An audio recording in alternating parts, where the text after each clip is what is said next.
السلام علیکم ورحمۃ اللہ وبرکاتہ۔ دوستو، کیسے ہیں آپ؟ امید ہے آپ جہاں کہیں بھی ہوں گے اللہ کی مہربانی سے خیریت سے ہوں گے۔ دوستو، رسول اللہ صلی اللہ علیہ وآلہ وسلم نے فرمایا، جو شخص اس دعا کو پڑھے اس کی ہر حاجت پوری ہوگی،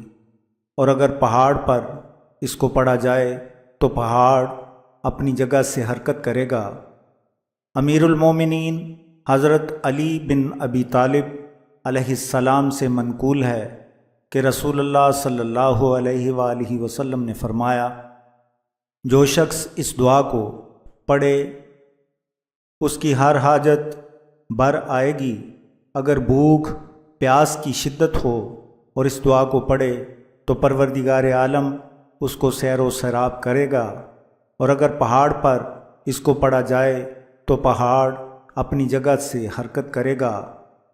اور پڑھنے والا اپنی مراد کو پہنچے گا۔ اگر دیوانہ یعنی مجنون پر پڑھ کر دم کریں تو صحت پائے گا، اور اگر بوقت ولادت پڑھیں تو ولادت آسان ہو جائے گی۔ اگر 40 شب جمعہ پڑھی جائے تو گناہ معاف ہو جائیں گے، خواہ وہ گناہ اللہ کے ہوں یا بندوں کے۔ اور اگر کسی جابر حاکم کے سامنے جانے سے پہلے یہ دعا پڑھے تو پروردگار عالم اس کے شر سے محفوظ رکھے گا، اور جو سونے سے پہلے پڑھ لے تو اللہ تعالیٰ 70,000 فرشتوں کو اس بات پر متعین فرمائے گا کہ اس کے لیے استغفار کریں اور اس کے حق میں حسنات یعنی نیکیوں کے لیے دعا کریں، اور اگر اسی شب مر جائے تو وہ شہیدوں میں شمار ہوگا، اگرچہ گناہان کبیرہ کا مرتکب ہو، انشاءاللہ تعالی۔ بسم اللہ الرحمن الرحیم۔ یا سلام المؤمن المحیمن اللذیذ الجبار المتکبر الطاہر المطہر القاہر القادر المقتدر، یا من ینادى من کل فج عمیق بألسنة شتى ولغات مختلفة وحوائج أخرى، یا من لا يشغله شان عن شان، أنت الذي لا تغيرك الأزمنة ولا يحيط بك الأمكنة ولا تأخذك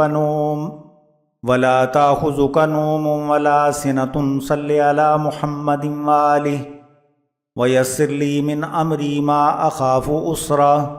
وفرج لي من أمري ما أخاف كربا،